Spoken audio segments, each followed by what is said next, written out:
Hey, what's going on everybody? It's Torrance with SwordGuyBuilds.com. This will be hopefully a very quick video on how to tie knots of even bights and odd bights. So we're going to start with this move, just like this. This position here, where the strand wraps around the foundation one time, is fundamental to the process we're going to be executing here. So we have this spot where we're going over one. Now, coming up the other direction, we're going to do over one in the back. So we've got over one and then over one.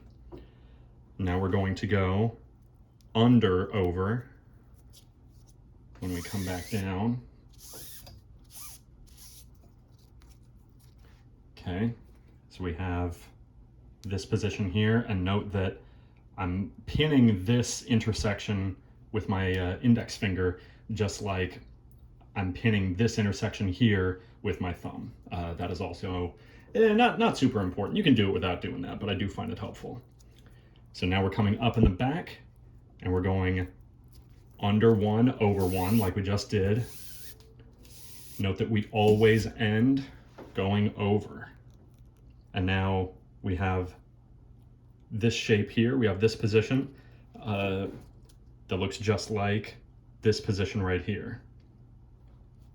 All right, under, over in the back, over, under, over in the front.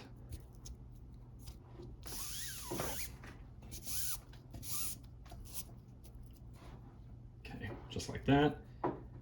Pin it with the finger here. Over, under, over in the back.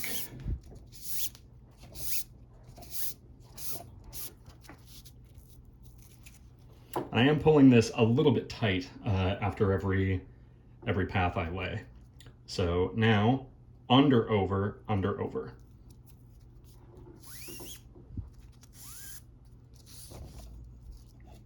Knock the camera, sorry about that.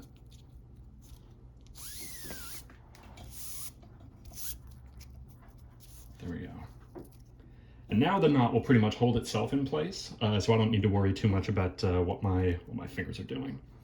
So then under, over in the back, under, over in the front. I can tell I'm already mixing up my usage of front and back, but that is because the line that we're working on as we tie the knot, it rotates around the foundation, so it is arbitrary. But hopefully this is still making sense.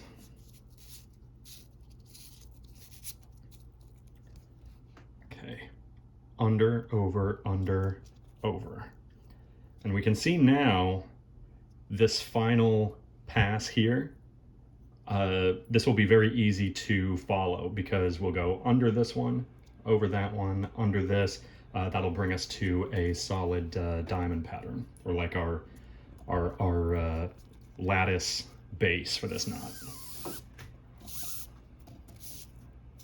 Okay. There we go, finding the focus. Over, under, over. Always ending over.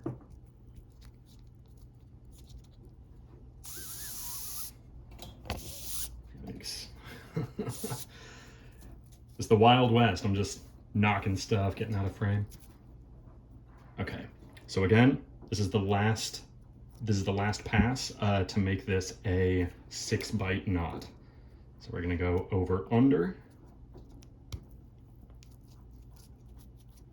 Spread it around a little bit. Sorry.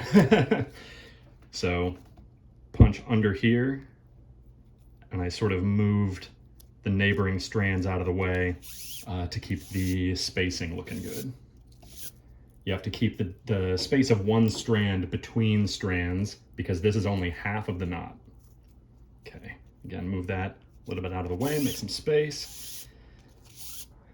Under one, over one, ending, going over. Thanks. There we go, like that. And now we've just gone over this one. This one has 2 strands going over it, so we will go under it in the middle. There are multiple ways to orient yourself while you're tying knots. I'm basically talking about all of them, and maybe that'll help somebody, or maybe that'll hinder someone's understanding. But this is how I see it and how I think about it. Under one, over one, always ending going over.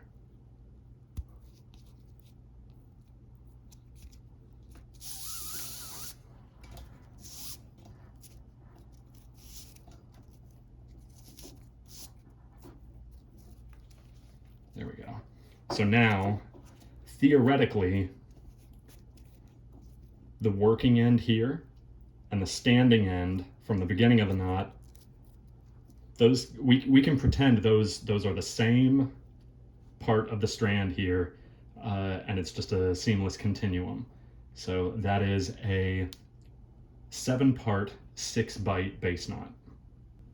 Here's what it looks like when I fill it in with a second pass. So now instead of a single diamond open lattice sort of look, we have a double diamond pattern that closes up around the entire heel foundation. So that is why we leave the space of one strand between strands.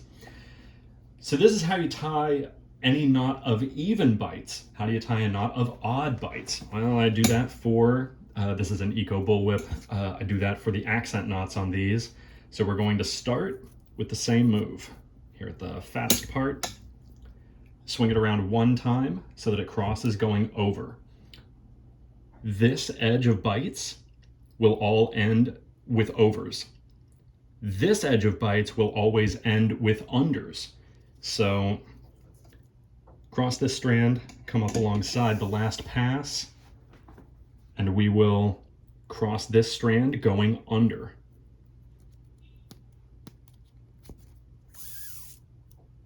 Okay, and then following the last pass coming down, we see that we need to go under over, so that the bottom edge of bights always ends going over.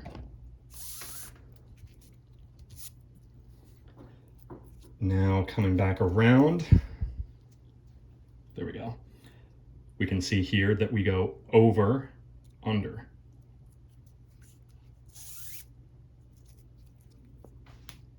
Okay, and then coming back down here, over, under, over.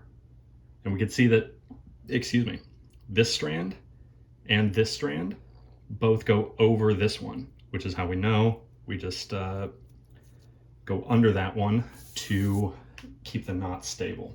That is the entire knot. It's a little bit sloppy here, but usually I do a tightening pass on these as well.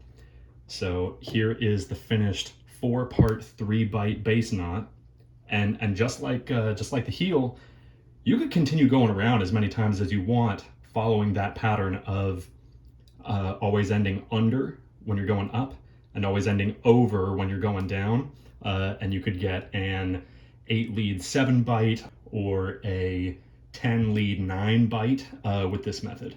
But I like to just leave it at 3 bights. So I'm just going to double this real quick, and that'll be a finished knot. So here is the finished doubled 4-lead 3-bight knot. And actually we see right here this diamond. I actually have 3 passes in there. I used to take the working end down through under this bight here, so that this square did only have the 2 passes, but I just ended up doing this because I think that's more stable. So we have a diamond of 3 strands, and then 2, and then 2. Otherwise, it's entirely regular. And I'm also going to come through here with the pliers and just tighten this all down because it is nestled over the swell in this whip, so it won't really slide around, especially after we wax it. But I just like doing that extra step of just really tightening it down so it can't go anywhere. Anyway, hope you learned something. Thank you very much for watching.